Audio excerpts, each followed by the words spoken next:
Hi, this is Ned Siegfried from Siegfried and Jensen.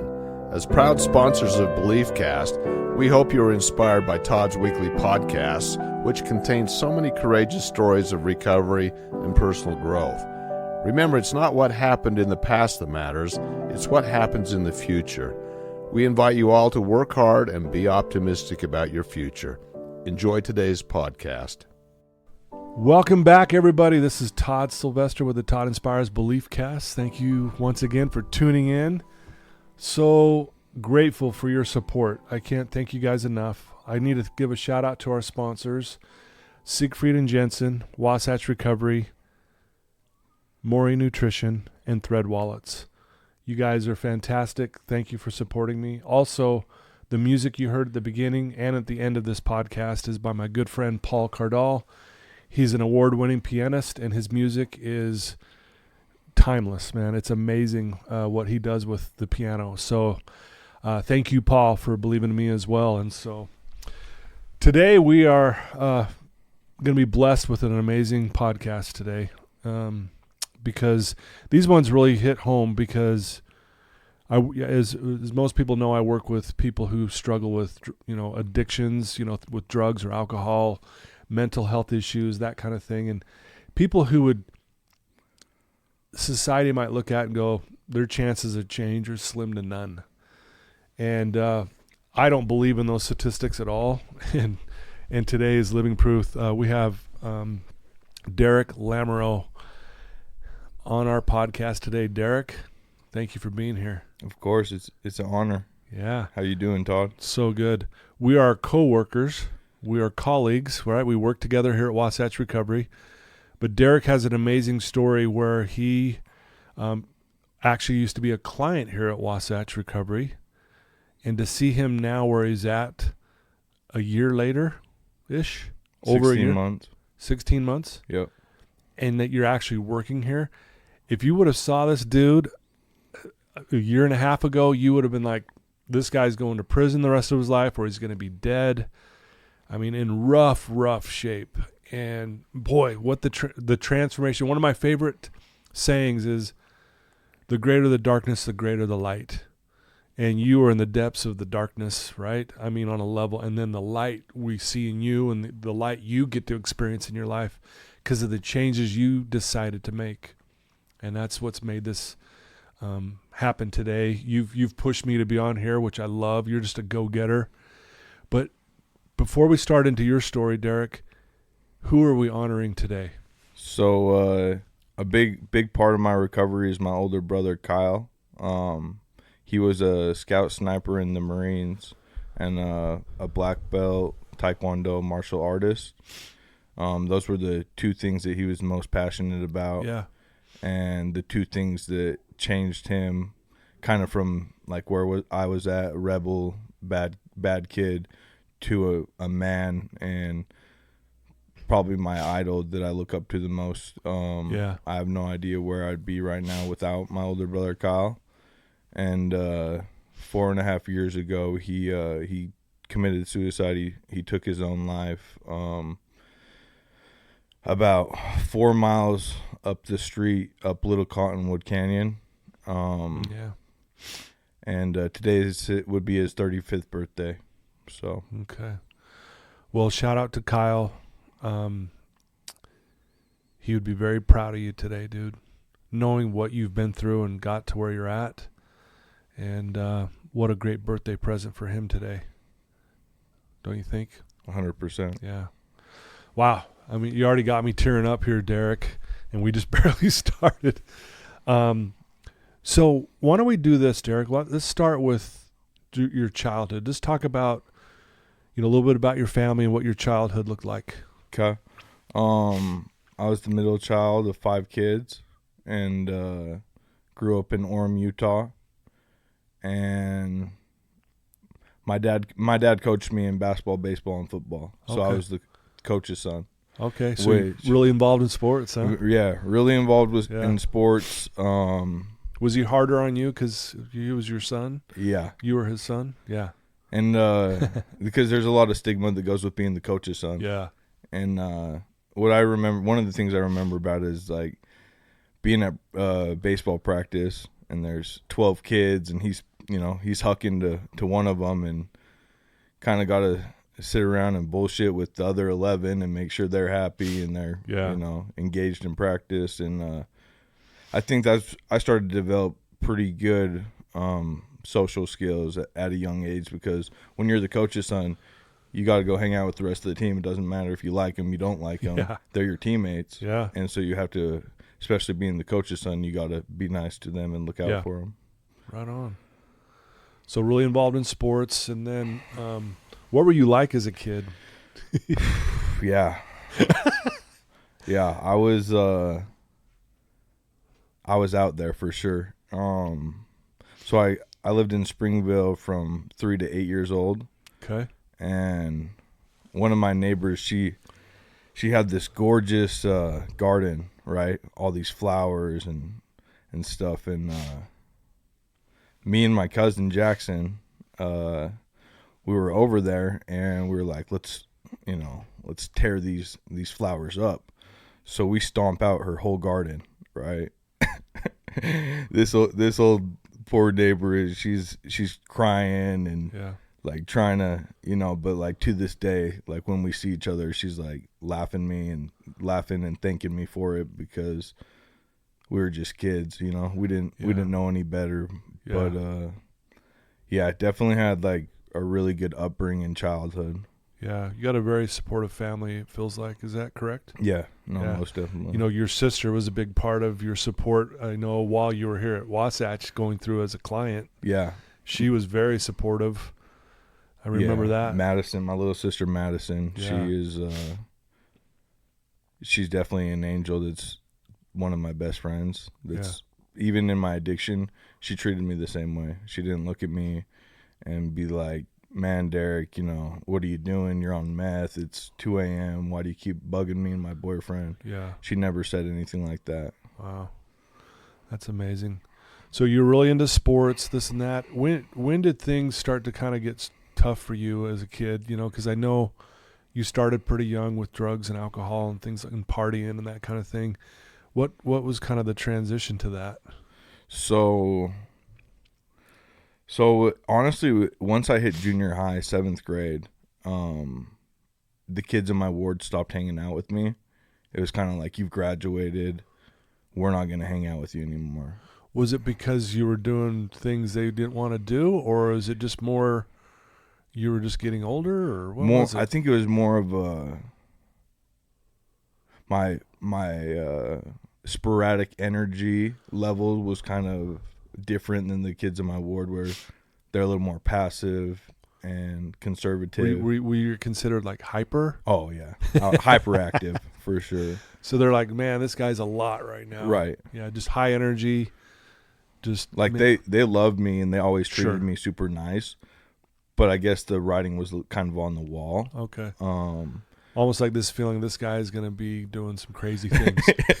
Yeah. Right. No, most definitely. So once that happened, I kind of responded by hanging out with whoever, and I was a really good kid. I would hang out with those kids that were smoking weed and popping pills, but there was no judgment. I was kind of like their safe place, where if they weren't doing all right or needed water or like the basics, they could come to me and I would kind of take them away from the worst situations. So yeah, that's where some of my best friends came from. And then over time, it's like you hang out at the barbershop long enough, you can get your hair cut. Yeah. So it went from that to now my friends are, doing home invasions and robbing people. And then I had a lot of older friends that went to Pleasant Grove. I ended up going to Timpanogos, so I had all the protection in the world from a lot of bigger people. So I was basically untouchable, and I would kind of help with my homies. I'd help coordinate sales of stolen items, weed. Started with the weed. So I guess the next turning point in my life was we lost a play-in game to go to the playoffs my senior year of high school. So we beat Provo in the first half. We had to beat Orem in the second half, and the game goes to double or triple overtime. Our kicker misses like 3 or 4 field goals, and we lose the game. The next night, one of my buddies stole $2,000 from a car that was at a church, and he called me. I picked him up.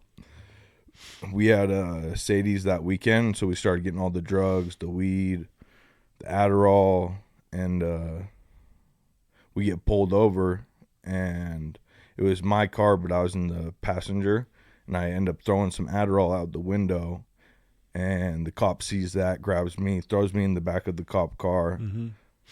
One of the other kids goes to DT. The other 3 of my homies, we were rolling pretty deep. We were 5 deep. Other 3 homies, they get a walk, and the day after my senior football season ended, I'm at Slate Canyon Detention Center. End up doing 17 days, and I think growing up with the sports and everything, I thought, senior years can get over. I'm gonna have a full ride. We'll be playing at the U or somewhere, and once that whole thing happened, that was out the window. Yeah, that had to have been tough to realize that, right? A realization that this isn't going to move on for you sports-wise. Right. Yeah.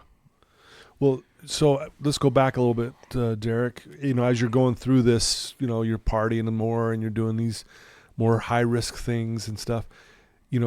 Talking about your brother Kyle, did he know that you were going through this? Did he know you were struggling? Did he see any of this? So he got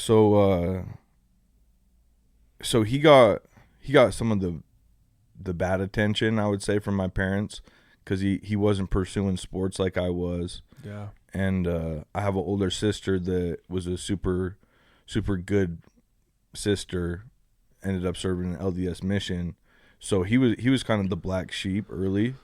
So that took a lot of the attention off of me. So everything I was doing, I was getting away with it. Yeah, so okay, gotcha. I was off the radar. That happens a lot sometimes when another kid might be struggling. The other kid who's struggling as well doesn't maybe get it as much. Right, and so one of the funny things about me and Kyle is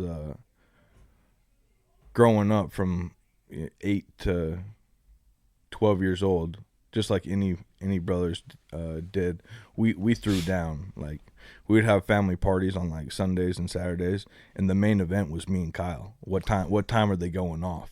Place your bets now. Really? And yeah. And you could just feel the tension in the air with the family, and I got my cousin going, yeah, Derrick, you're gonna get him tonight. You know what I'm saying? Like, it was gonna happen whether we liked it or not, just because of the situation, and we both loved it. I was always sitting there pushing the button, and it was just he's gonna snap. To get the reaction, right? Yeah. And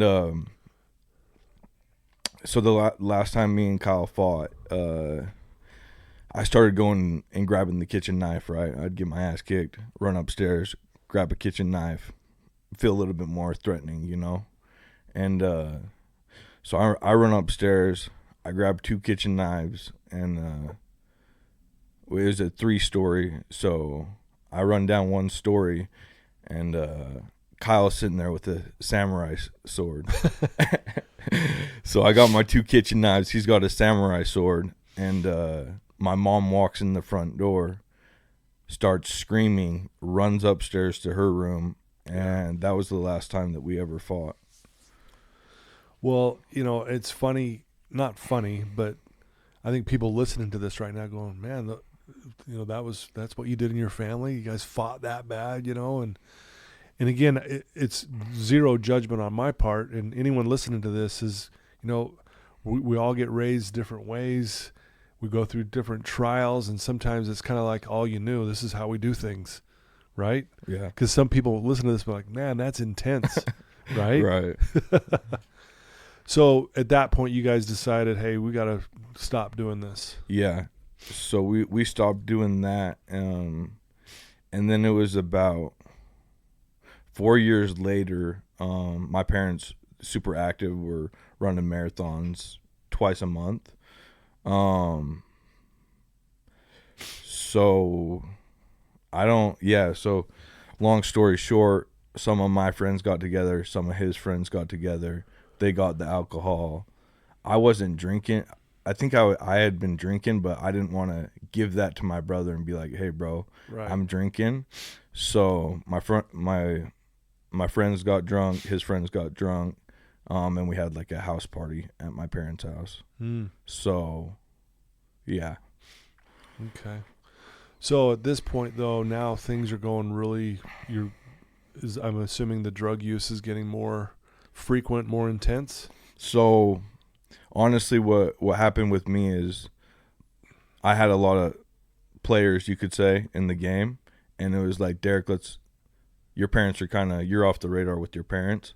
Let's have you hold the weed at your house. Whenever a homie needs a sack, you'll run it out to him. Okay. So I started selling weed out of my parents' house. And for a 17-year-old kid that doesn't have a D1 scholarship, when you're making $100, $200 a week off, and I wouldn't even look at it as I was selling weed. I was just helping my friends get weed from a safe place. Yeah. Where they're not going to get ratted on. But basically, though, selling weed. Yeah. No, 100% selling weed. You probably didn't calculate, hey, I'm a drug dealer. No, not at all. Like back then, you're just like, no, I'm just helping people out. But really, you're dealing drugs. 100%. Wow. Yeah. So you did this for how long? So probably about 3 or 4 years. Like, it got to the point where I was in an apartment on UVU campus. I'm picking up quarter pounds of weed. I got a good connect, and everyone knows my name. People I don't even know are texting me, "Hey, D-Lam, I need a sack." And I would kind of look at that and be like, I don't know you. You know what I'm saying? You're hitting me up for weed. I've never met you. You're coming through this third-party guy that got a sack from one of my buddies. And they're acting like they're your best buddy. And then it's like, I can rip them off as hard as I want. You know, when you got people texting you, not a quantity amount, they're saying, I need $80 worth. Well, what's $80 worth of weed? You get to decide. I guess. Let me eyeball this, put a couple leaves, break them up a little bit, and I'll sell that to you for $80. If you come back, great. If you don't, fuck you. We'll edit that out. My bad. It's okay. So you're doing this for a while. Does your family know at all that you're doing this? I don't think so. Obviously, the stint with DT, you know, they knew something was going on. You were struggling. Yeah. Yeah. And I think this is the time after I went to DT, I started getting in the rooms with the people that were doing hardcore drugs and hardcore crime activity. And I was still a good person, where it wasn't appealing enough for me to jump the gun and jump into that lifestyle. But I watched those people in that environment for 4 to 5 years before I ever touched it. Which is interesting to me, but you hang around long enough, you're getting a haircut. Yeah, right. So, you know, we don't have to go into all the details, but when I met you, when you came here to Wasatch, when you first got here, again, rough shape, really rough shape. And what I mean by that is, for our listeners, is, I mean, here's this guy doing meth and not sleeping, and I mean, you name it, everything else under the sun. But I mean, meth was the one that was just causing all kinds of havoc in your life. You and I have a really cool, I mean, it's hard to portray but some of the amazing sessions we've had in here, you and I, like these aha moments. Remember those where we're just like, dude, right? Did you feel that? Right? We had such an amazing thing. And then connecting the dots about what happened to you, because you had an opportunity to speak at a junior high. But I want you to share that story, because again, you're in a paranoid, schizophrenic state of mind, if you will, high on meth, haven't slept. So start from there. You're running down by Thanksgiving Point, and just take it from there, Derrick, and tell us what happened there, but then how it comes full circle speaking at the junior high. Okay. So I'm driving from Sandy, because I'm working up here, to Orem, and I got 3 or 4 grams of meth on me, and the car behind me gets pulled over. Okay. So I see these cop lights come on. They're not pulling me over, but pretty damn close. It's the car behind me. Right. So now you're thinking. So naturally, I grab the baggie, throw it in my mouth, and I eat it, and start driving over the point of the mountain, and it's kicking, right? Like, I'm starting to feel unsafe. I'm starting to see all the colors out there, and basically I'm like, I got to get out of this car before I kill someone, get pulled over, or kill myself. Yeah. So I get off the Lehigh exit, and I'm like, yeah, I'm going to go to the front runner, leave the car there, have someone pick me up in Orem. So paranoid I couldn't even go to the front runner. I was like, no, I'm not going over there. And so I go to the Holiday over there in Lehigh. I park the car, I leave my phone in there, and I got my brother's military backpack. I got all his obituary, a bunch of pictures that we have from our childhood in the backpack, because that was my ammo. That's how I was getting through these days. Okay. So I get out of the car and I start doing my football, my defensive back drills, right? So I'm backpedaling, transition to sprint, backpedaling, and past the skate park, and it's a beautiful day, and everyone's just having like the best time. So my vibe was just like, let's not ruin anyone else's day. Yeah, your day's ruined. You just ate 4 grams of meth. Let's not ruin anyone else's. Okay. So that was my vibe, and yeah, the splash pad's right next to the skate park. So just seeing beautiful things, right? Kids enjoying skating, kids and their families playing at a splash pad, and it was beautiful. You know what I'm saying? I didn't want to disturb or ruin that. Right. And at this point, I'm still running from the cops that pulled the car over behind me. Yeah, and they're not even coming after you, but you think they are. I think that's part of the psychosis that you go through, right? And so I think I'm smooth by doing my little defensive. I'm just a runner. I'm an athlete out here training. What cop's going to pull over an athlete that's training? So I get down a little further. There's the overpass.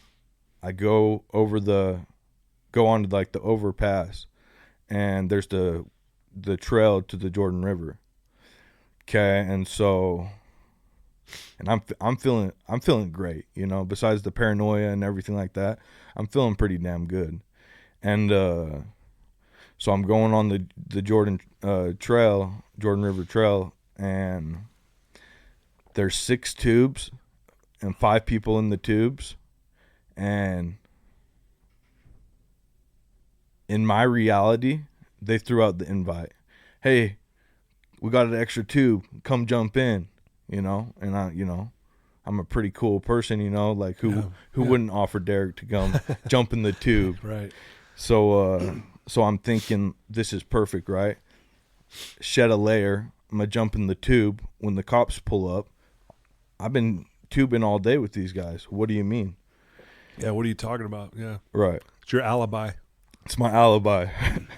So I run into this Jordan River, right?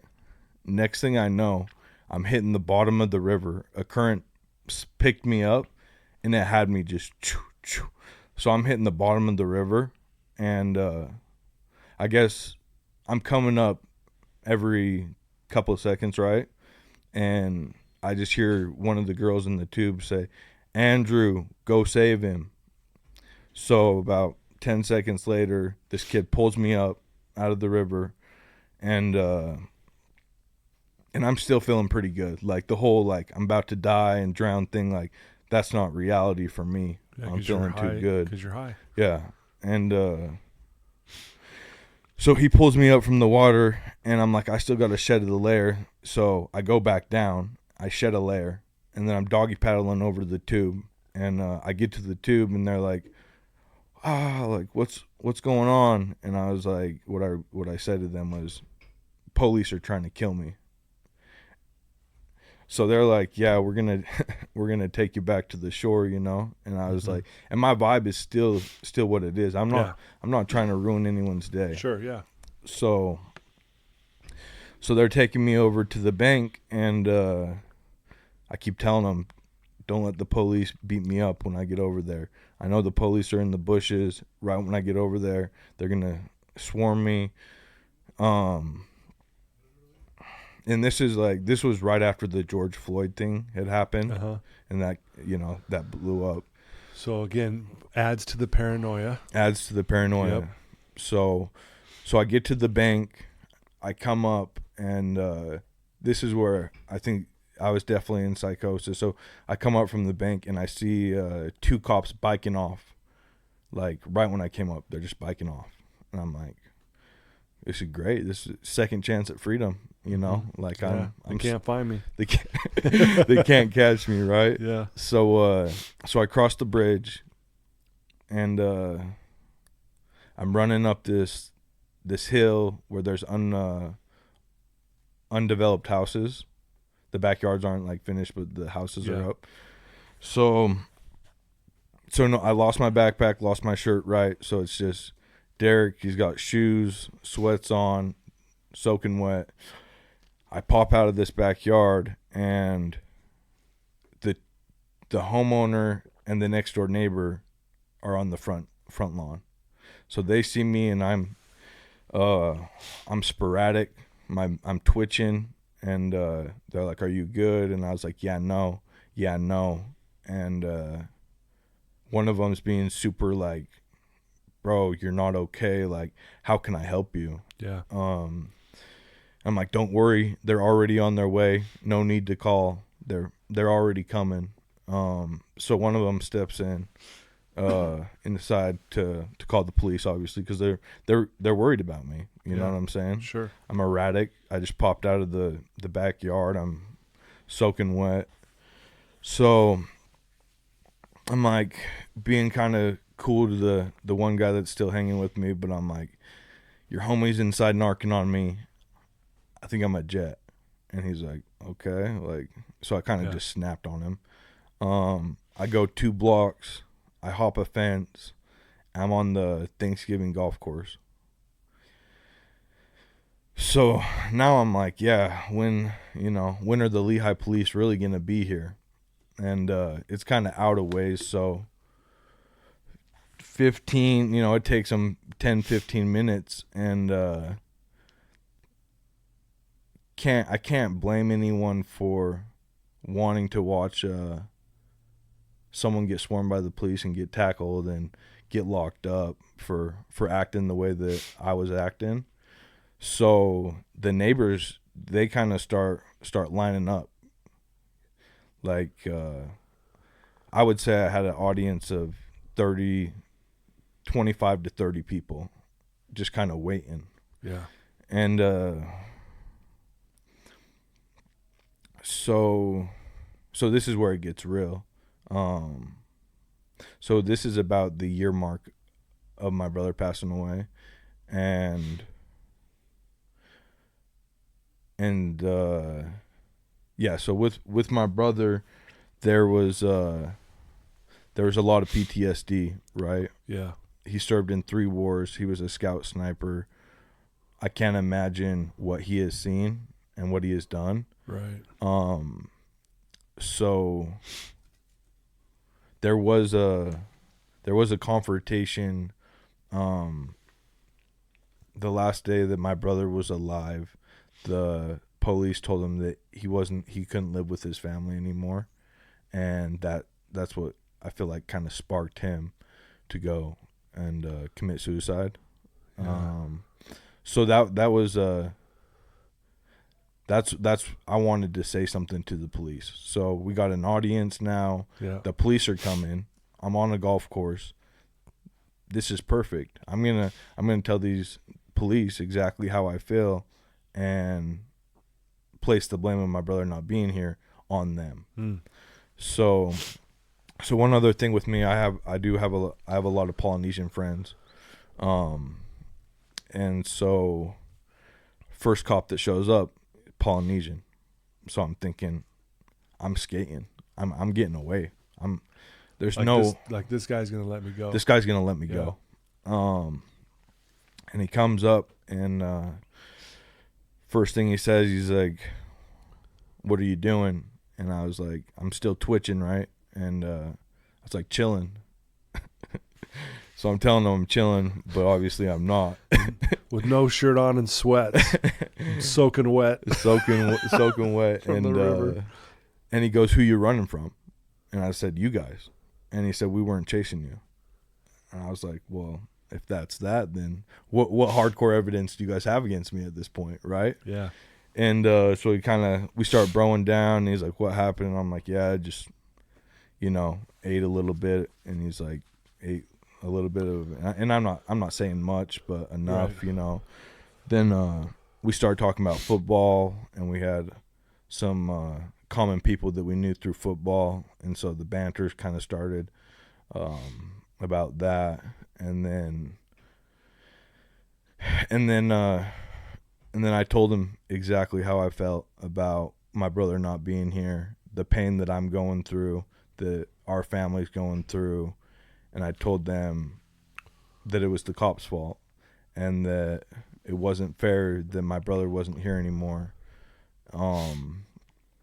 And as I'm telling this, and there's 30 people, out there listening, another cop shows up, and he's like, "If we find anything in your backpack, or if there's anything in the river that is sharp that hits a kid in the foot, we're charging you." And just out of line bullshit.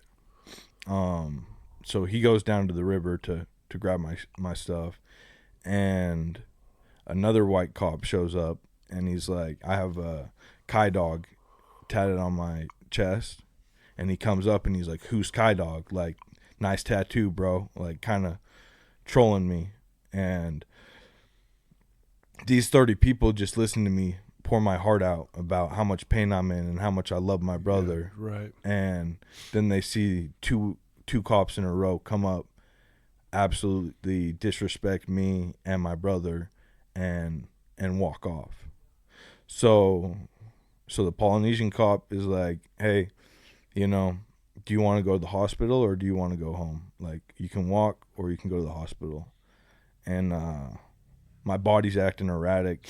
I don't feel safe. Yeah. So I'm like, I need to go to the hospital. So he takes me to the hospital. Scary moment in the hospital because I just ate 4 grams of meth. They're trying to shoot me up with all this stuff to bring me down. Right. And I'm going in and out on in the hospital. So I rip the IVs out because I'm not liking the response. You know what I'm saying? So I ripped the IVs out, kind of going crazy in there, up against the glass, thinking they're trying to kill me. And my dad shows up. My poor dad, he shows up 5 hours later to pick me up. And he has no idea what you had just been through. Right. He has no idea. All he knows is that I'm not acting normal. And so then it was like, I was just like, yeah, I'll be out of the house by Friday. And it was like a Tuesday, so like that was pretty, you know what I'm saying? Yeah.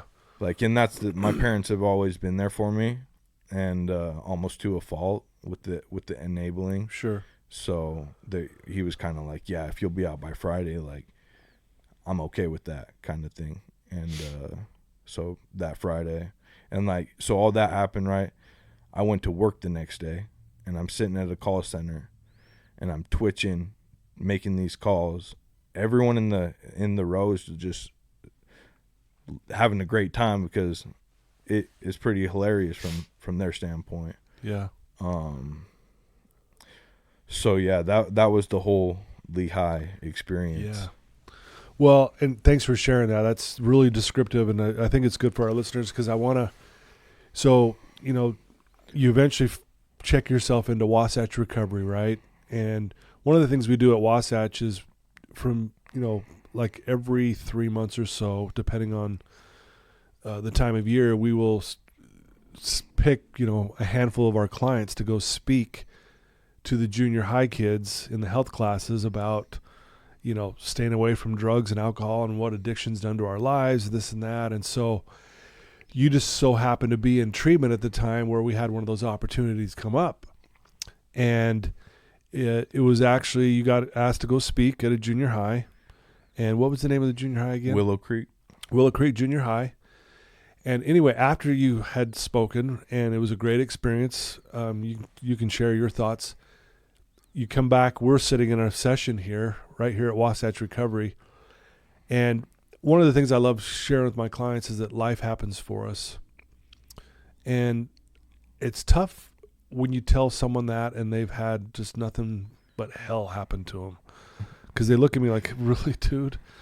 And I still believe it. As hard as it is when we go through something really difficult, I just see it over and over again. It's like, man, see how this happened for you. And we started connecting the dots about the yards that you found yourself in, that owner and the homeowner and the neighbor, when you're pulling yourself out of the Jordan River into this neighborhood, around Thanksgiving Point area, is the exact same neighborhood that their kids would go to Willow Creek Junior High.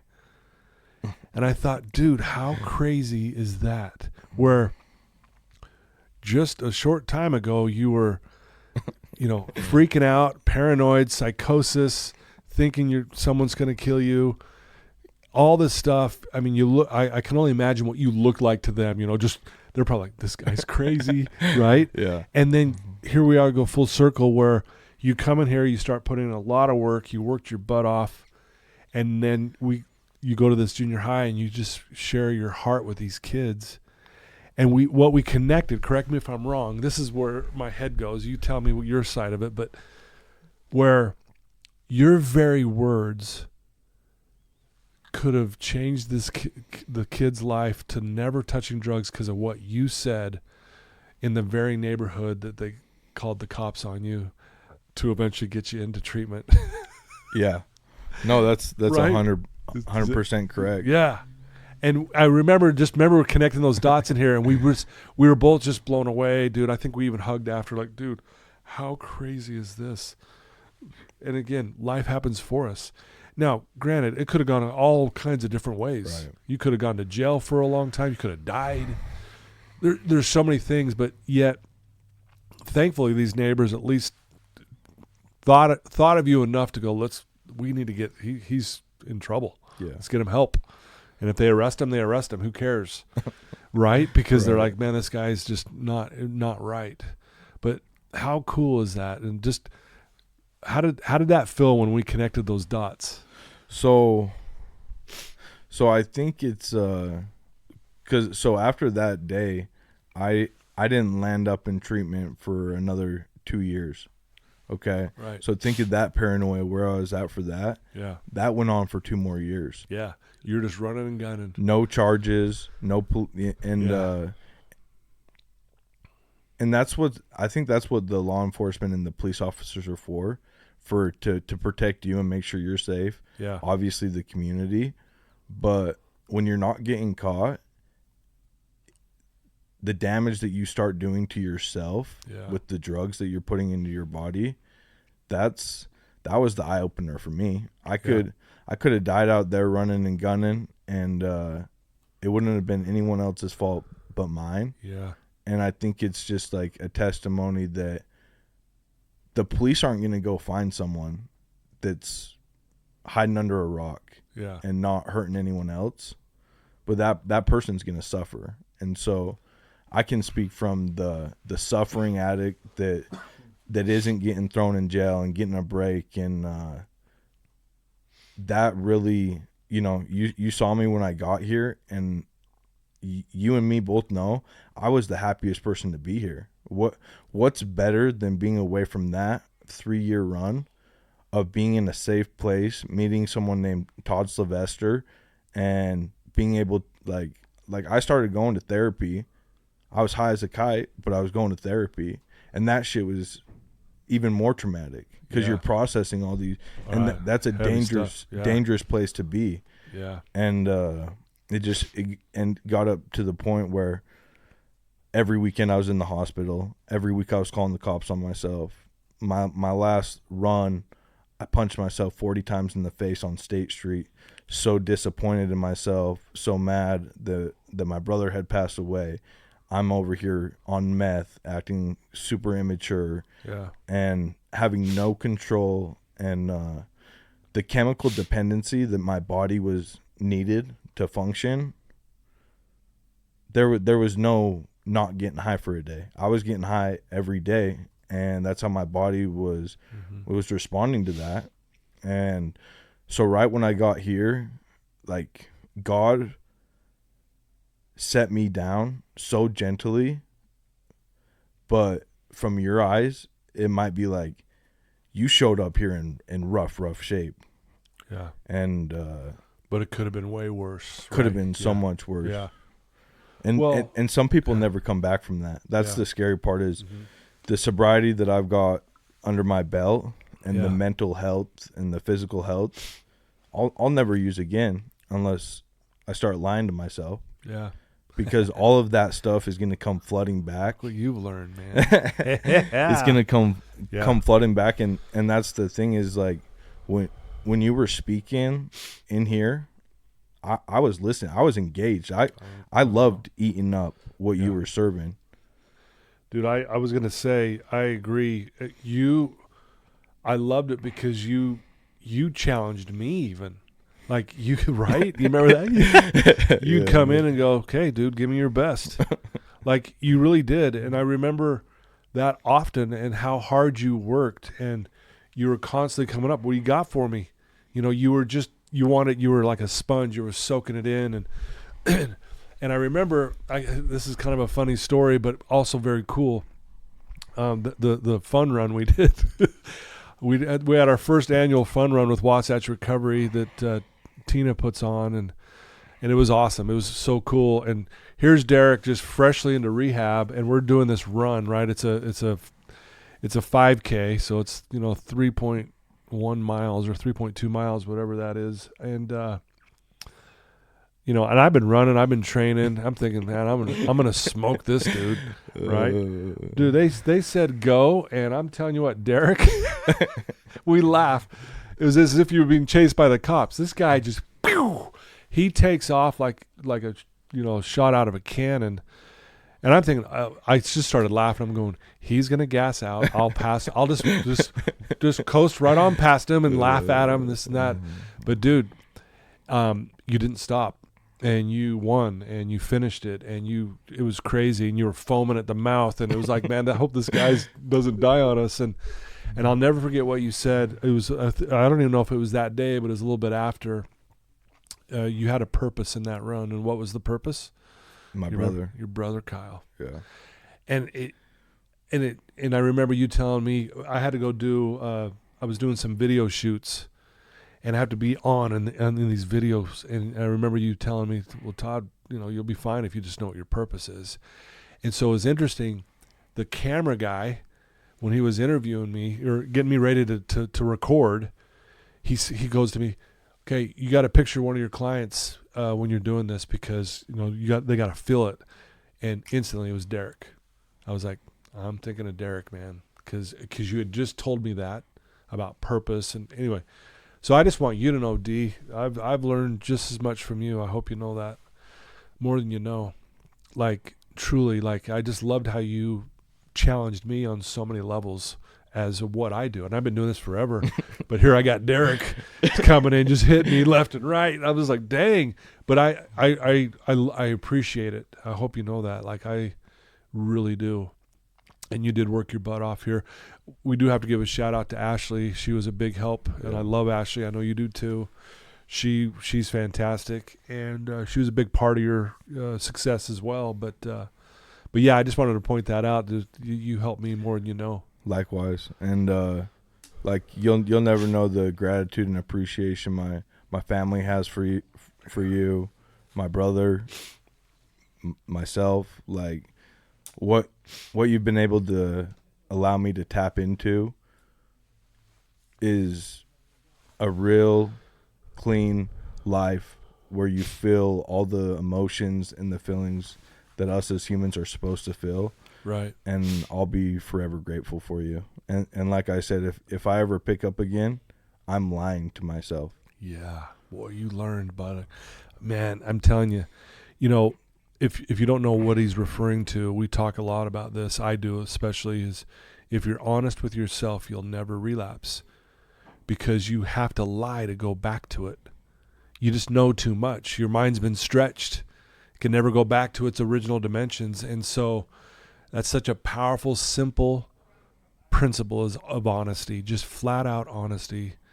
And it's good to hear you just embrace that, dude. Yeah. That's so cool. No, and I think my other favorite story that you have is, was it Tracy or Stacy that made friends with the spider? JC, yeah. That story of her being able to forgive her abusers and she made friends with a spider. Right. If she can do that and get out of that, what is, drug addiction to that? It's nothing. Yeah, and I love how you simplify things in your mind because it's simple. We try to overcomplicate it, and who he's referring to is J.C. Dugard, who was kidnapped and abused sexually in a shed for 18 years, and yet she doesn't hate the abuser because she realizes that would keep her stuck, and she overcame it, and she's doing great things in this world. And so but I love how you just like going, oh yeah, if she can do that, I can overcome my meth addiction and my irrational thinking here and here. So I just loved how you always took things and just simplified them for yourself. Yeah, and I mean another one is like the Eastern culture and the Western culture. That was the first lesson, and I know you had something else planned for that day, and I was like, hey bro, like my brother committed suicide. Yeah. You switched the whole lesson. You said, hey guys, is it okay if we go this route instead today? And everyone was okay with it, and you taught me the lesson of Eastern culture. They celebrate birthdays and anniversaries, and the Western culture has more of like a grieving approach to it. Yeah, so the Eastern culture celebrates death like we do, like a birthday or an anniversary, where here in the Western culture we grieve. And it's not saying one's better than the other typically. It's just like, but I asked you, what would Kyle want from you, and what did you say? To be clean and sober. Yeah, and happy, right? And happy. And celebrate his life, celebrate him by being happy. And just that little shift, and it was so interesting. Again, I felt inspired to do that. And what I love about that is you didn't fight it. Like you just like, I've never thought of it that way. And I saw it in you. It's like this shift. You're just like, you know what?